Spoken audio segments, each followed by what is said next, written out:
panibagong history na naman ang nasaksihan ng mga Pinoy basketball fans, lalong-lalo na sa mga nanood ng live sa game sa pagitan ng Gilas Pilipinas at New Zealand All Blacks. Well, hindi natin maitatanggi na naramdaman din ng Gilas kung gaano ka-quality na team nitong mga Kiwis, lalo na at pinangungunahan ito ng mga New Zealand legends na sina Corey Webster at Tom Vodanovic. Well, sa dalawang player pa lang yan ay mayroon ng combined na 10 triples at yan din ang reason kung bakit tayo hirap na lumayo dito sa New Zealand.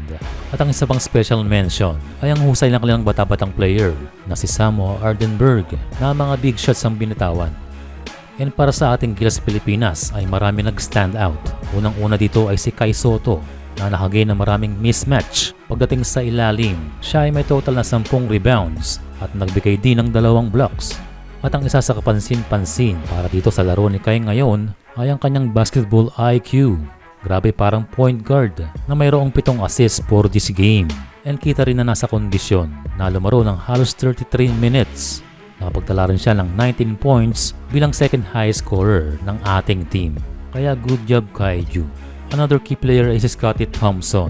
Well, siya ang game changer para sa Gilas dahil hindi ito nakalaro noong FIBA OQT.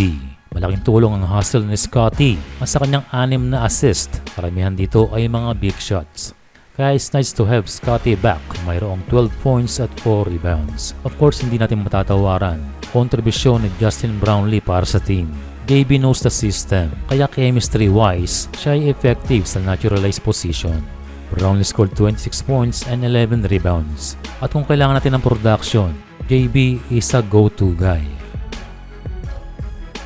Well, 3 lamang sila, pero lahat ang umapak sa loob ng court ay nagawa ang kanilang trabaho, especially Chris Newsome na may clutch basket pa sa huli, at siya na rin ang Corey Webster stopper.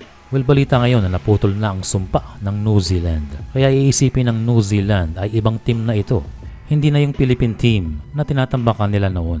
And very big, very physical. So kagaya ng Latvian coach ay na-appreciate nila ang paglaki ng lineup ng Gilas Pilipinas. Ito yung purpose ni Coach Tim Cone na hindi tayo madomina sa bawat position. So ang storya ng game na ito ay ang pagiging mas dominant ng Gilas sa ilalim. Pagdating sa rebounding ay 44-31, malayong malayo sa Tall Blacks. Sa ating panalo na 93-89 ay nagpapakita lamang na we can compete sa team na first time natin natalo. Kaya maswerte rin ang mga live audience dahil they have witnessed a history sa Philippine basketball. Sunod nating makakalaban ng Hong Kong at kung tayo ay manalo ay ating masusweep ang bracket at tayo diretso na sa FIBA Asia Cup 2025.